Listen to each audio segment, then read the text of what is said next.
the problem with B2B too is like, I don't have enough traffic to actually run A/B tests. Yep. And so it's like this more meta thing of like, how am I explaining the overall company? Mm-hmm. And is sales going up when I explain it in this way? Because I think of it as the messaging also connects back to like the product itself and what are we actually offering to people and all that. And so, yeah, I don't know, it's a hard puzzle. And I also find that, like when you're building a business, you have two things. You have like, can you come up with a value proposition that people want? Like, if you can deliver this, here's money. And then it's like building the actual product. And I find that the value proposition side, finding what the market is ready to pay for, is the harder piece. It's because it's rare to come up with an offer that's like, people are like, yes, take my money. And if you find one of those, then the rest of your business is like figuring out how to actually deliver on it. And that's your moat and, the secret sauce and all that stuff. But it starts with the value prop. And the value prop, of course, it relies on your original insight and ideas and, experience and all that stuff. But it's also the words then. How do you communicate it? If you communicate it this way, will they want it? So the words, extremely powerful and important. One thing I always go back and forth on is like, do I communicate the what? Like, what does this product actually do? Like for Doc, it's a customer workspace that helps you with sales order forms and organizing content, versus the why, which is like, we'll close more deals. We'll help you accelerate time to value, like the outcome based, messaging. And like, I know like the outcome based messaging is where how you actually win a deal, right? You're solving a real customer pain point, but it just feels so vague sometimes, and like every other website has it. So that's a hard balance. I don't know. Yeah. Because people, when they're shopping, they're not shopping for an outcome. They're shopping for a specific what. What is it? Because they have an idea that the what solves their pain or whatever desired gain. So yes, on the website you balance both, but like the what is it, I think is more important, because when they land to your website, ideally it's not their first contact with you. They've seen you on LinkedIn, they've seen your ads, or however, saw you speak at a conference. So ideally, the why, the narrative, the story, they're already familiar with it. They've been exposed to it somehow. Maybe they joined your newsletter and get a weekly newsletter, so they follow you on LinkedIn, and then they see you, every week talking about, something, a bigger narrative. And then they get to the website, then they already know the why now. And so it's like, they only need to connect the dots. That the stent needs to be there. This is what I saw on LinkedIn. It's like reflected here in a short, concise way.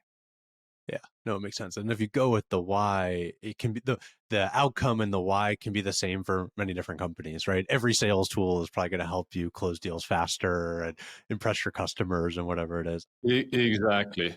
So anytime, like I see this message testing data all the time, where people just make this kind of, increase the velocity of your deals and close deals faster. They're like, okay, but how do you do it? They want the specifics. And so many companies omit the specifics. They say, no, get a demo and then we'll tell you.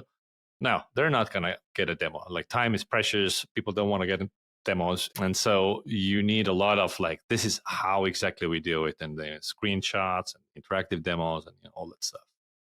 Yeah. The other tricky thing I think about too is like how your messaging evolves depending on the stage of company. Because like, at a seed stage company, you probably have one product, one core use case, and it's easier to describe the what, versus like SAP, to use an extreme example, like they have 1,000 what's, they have 1,000 things. And so they have to be super broad, or even Lattice, right. A much more reasonable example. And so you look at these, bigger grown up companies, and it's like, they're actually the worst ones to get messaging from, because it's so obscure, and people already understand the what. Yeah, exactly. I don't know, it's hard to balance. I mean, if you go to salesforce.com, I haven't been there for a long time, but I bet they are not saying what they are and who's the ICP. Like, it's probably some Dreamforce or something, there, right? Yeah. When you're promoting a conference or some shit. So, but every big tool like that started as a point solution. I mean, sure, there have been companies that have tried to start as a platform. Most of these have failed because it was just trying to be too many things to too many people at once. And it's hard for a company to stand for more than one idea, unless you do it slowly over time, you expand. But there's a hook that somehow, like Salesforce was like just cloud-based CRM, right? That's it. It was a very simple idea at first. The same with us with Winter, like It was my vision for where it will go has always been up here. And it has been so tempting to already talk about the future that I'm seeing.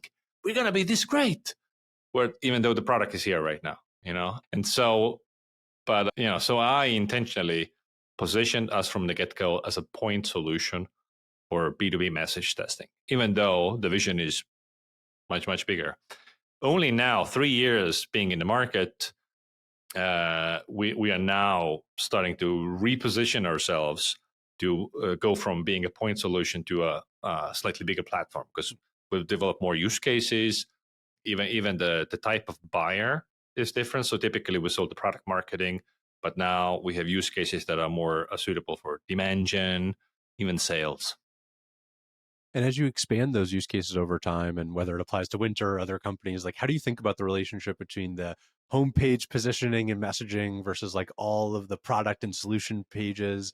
Like, because you can get away with like slightly different messaging, right? Like that's the reason why you create those Mm-hmm. other pages. Yeah. How do you think about kind of that web of website messaging? Yeah. You still need a concise and compelling way to sum it up. There needs to be unifying thread, which is why, like in terms of positioning, you need to pick a frame of market category, frame of reference. So basically what category of product you are,